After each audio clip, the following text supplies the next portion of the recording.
ሰላም ሰላም ውድ ቤተሰቦች እንዴት ቆያችሁልን? በዛሬው ዕለቱ በርካታ እግር ኳስ መረጃዎችን ይዘን መጥተናል። አብራችሁን ቆዩ። ውድ ቤተሰቦች እንደተለመደው ለቻናላችን አዲስ ከሆናችሁ ቻናሉን ሰብስክራይብ በማድረግ ቤተሰብ ሁኑ። ሁለቱ መረጃዎች አለፍን። አብራችሁን ቆዩ። ቪኒሲየስ ጁኒየር ለረጅም ጊዜ በሪያል ማድሪድ መቆየት እፈልጋለሁ፣ ኮንትራት የሌላ ዓመት ቀርቶኛል፣ በጣም ዘና ብያለሁ፣ ፕሬዚዳንቱን አምናለሁ፣ እሱም ያምነኛል፣ በጣም ጥሩ ሁኔታ አለን፣ ነገሮችን በትክክለኛው ጊዜ እናስተካክላለን፣ ስለዚህ አልቸኩልም ብሎ ምላሽ ሰጥቷል። ዣቪ አሎንሶ ሊቨርፑል እሱን ካላመጣ በስተቀር ከአሰልጣኝነት አጭር እረፍት ለመውሰድ አቅዷል ሲል ማርካ ዘግቦታል። አስቶን ቪላ በአሁን ጊዜ በቤሺክታሽ በውሰት የሚገኘውን የሮማውን አጥቂ ታሚ አብርሃምን ለማስፈረም ጥረታቸውን እያጠናከሩ ነው። የቪላ ባለስልጣናት ሰኞ ዕለት በቱርክ የ8 ዓመት ተጫዋች በኢስታንቡል ሲጫወት ተመልክቷል። የዝውውር ድርድሩ እጅጉን አስቸጋሪ ሆኗል። ምክንያቱም በአሁን ጊዜ በውሰት ላይ የሚገኘው ታሚ አብርሃም በቱርኩ ክለብ እጅጉን ጥሩ ጊዜ እያሳለፈ መሆኑ ነው ተብሏል። ሰንደርላንድ የዲሞክራቲክ ኮንጎ አማካይ ነው ሳዲቅን ለማንቸስተር ዩናይትድ የመሸጥ ሀሳብ የላቸውም ተብሏል። ሳዲቂ ባለፉት 6 ወራት ያሳዩ ብቃት ቢያንስ ሰንደርላንዶች ለእሱ ከከፍሉት 15 ሚሊዮን ፓውንድ በእጥፍ በማሳደግ ዋጋውን ከፍ አድርጎታል። ዩናይትድ ማኑኤል ኡጋርቴና በጥሬ ገንዘብ ፓኬጅ ለሰንደርላንድ ለማቅረብ በዝግጅት ላይ ነበር፣ ነገር ግን አቀራረቡን እንደማይቀበሉ ተናግሯል ሲል ዘሰን ስፖርት ዘግቦታል። አርሰናሎች የ19 ዓመቱን የሪያል ማድሪድ ተከላካይ ቪክተር ቫልዴፔናስን እየተመለከቱ ነው። ቪክተር ባለፈው ወር በላሊጋው ጨዋታ ከአላቬዝ ጋር በነበሩ ጨዋታ የመጀመሪያ ጨዋታ ካደረገ በኋላ ስካውቶች በተደጋጋሚ እየተከታተሉት ነበር። አርሰናሎችም በርካታ ጊዜ ስካውቶችን ልከው ልጁን ከተመለከቱት መካከል ናቸው ተብሏል። ቫልዴፔናስ በመሀል ተከላካይ ነው፣ በመስመር ተከላካይነት ሊጫወት ይችላል ሲል ዘሰን ስፖርት ዘግቦታል። ሊዮን ቤሊ ከሮማ ወደ አስቶን ቪላ ተመልሷል። በዚህ ወር ሌላ የማንቸስተር ሲቲ ፈራሚ አይጠበቅም ተብሏል። የአንቶን ሴሜንና የማርክ ጎሂ ፊርማ ማንቸስተር ሲቲዎች በዚህ የጥር ዝውውር መስኮት የሚያደርጉት ብቸኛ ፊርማ ነው ሲል ሳምሊ ዘግቦታል። ዣን ፊሊፕ ማቴታ በዚህ ዝውውር መስኮት መልቀቅ እንደሚፈልግ ለክሪስታል ፓላስ አሳውቋል ተባለ። ፈረንሳዊ ከጁቬንቱስ እና ከአስቶን ቪላ ጋር በይፋ ንግግር ጀምሯል ሲል ፋብሪዞ ሮማኖ ዘግቦታል። ባርሴሎናዎች የሮበርት ሌዋንዶስኪን ኮንትራክት በተወሰኑ ቶኖች ለማራዘም ዝግጁ ናቸው ተባለ። በቡድን ውስጥ የተቀነሰ ሚና መቀበልና 50% የደሞዝ ቀነሰን ከተቀበለ የሌዋንዶስኪን ኮንትራክት ለማራዘም ዝግጁ ናቸው ሲል ዴቪድ በርናባው ዘግቦታል። ቼልሲ አሁን ጄሬሚ ጃኬትን ለማስፈረም ክፍት ነው። እስከ ዓመቱ መጨረሻ ድረስ ለሬንስ ወዲያውኑ በውሰት ሊሰጡ ይፈልጋሉ። ሬንስና ቼልሲ አሁን በዝውውር ክፍያ ለመስማት እየሰሩ ነው። ሬንስ ከ60 ሚሊዮን ዩሮ በላይ ይፈልጋል። ነገሮች ይቀጥላል።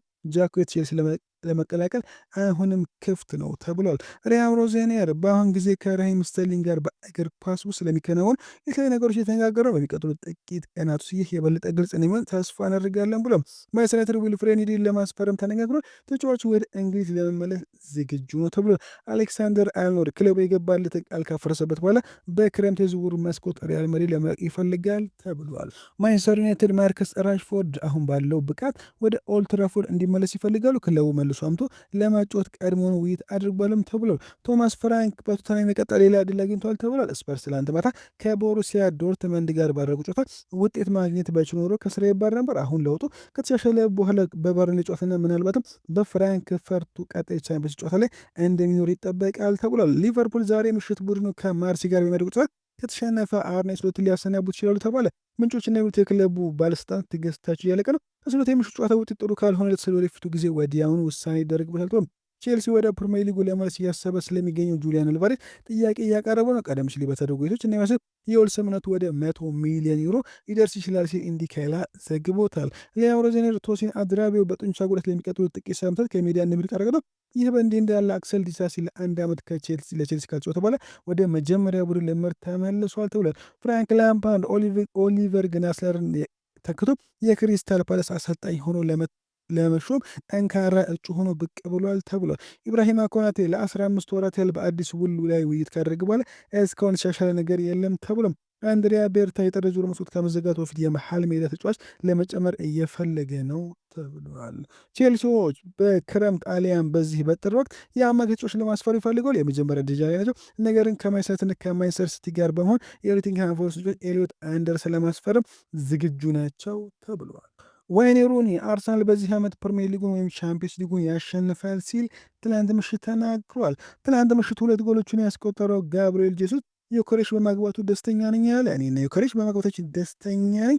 ሁሉም ሰው በቋሚነት መጀመር ይፈልጋል። እኔ ሁሉንም የቡድን አቋራጮች የማከብር ሰው ነኝ። 28 ዓመቴ ነው። ሕፃን ልጅ አይደለሁም። እግር ኳስን በደንብ እረዳለሁ ብሏል። በተጨማሪም ከሃቨርትዝ በቀጣይ መሰለፍ ዕድሉን ሲያገኝ ግብ እንደሚያስቆጠር እርግጠኛ ነኝ በማለት ጄሱስ ተናግሯል። ኤርሊንግ ሃላንድ ሁሉንም ደጋፊዎች ይቅርታ ጠይቃለሁ ሲል ከትላንት ምሽት ጨዋታ ወልተው በቦዶ ሽንፈት የገጠመው ማንቸስተር ሲቲ አጥቂው ኤርሊንግ ሃላንድ መልስ የለኝም ሲል ከጨዋታው በኋላ ተናግሮ ሃላንድ ማክሎ ግን ማስቆጠር ላለመቻላችን ሙሉ ኃላፊነቱን እወስዳለሁ፣ ሁሉንም ሰው ይቅርታ መጠየቅ እፈልጋለሁ፣ ወደ ቦዶ የተጓዙ የማንቸስተር ሲቲ ደጋፊዎች ይቅርታ እላለሁ ሲል ኤርሊንግ ሃላንድ ትናንት ምሽት ተናግሯል። የአስቶን ቪላው ተጫዋች ከውድድር ዓመት ውጭ ሆነም። የአስቶን ቪላ አማካይ ቡባካር ካማራ በጉልበት ጉዳት ምክንያት ለረጅም ጊዜ ከሜዳ እንደሚርቅ ተገልጿል። ተጫዋቹ ባለፈው ሳምንት አስቶን ቪላ ቶተንሃም ባሸነፈው የኤፍኤ ካፕ ጨዋታ ጉዳት አጋጥሞት ነበር። ይህንን ተከትሎ ያስደሰቶች ካማራ ከውድድር ዓመት ውጭ ሊሆን እንደሚችል ተነግሯል።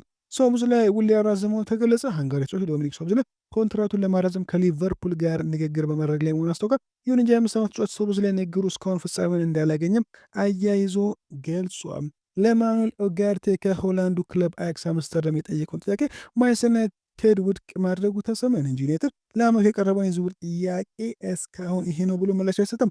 በሌላ በኩል በርካታ ክለቦች ወጣቱ ተጫዋች ታይለር ፍሬንድሪክሰን በውሰት ለማስፈረም ፍላጎት ማሳየት ተናግረዋል። ማንቸስተር ዩናይትድ በቡድናቸው ለውጥ በማምጣቱ የጨዋታ ሰዓት ስለሚያንሰው በውሰት መሄድ ይጠቅመዋል የሚል እምነትም አለው ተብሏል። ወደ ቤተሰቦች ለዛሬ ምርጥ ቆይታ በዚያ በቃ መልካም ቀን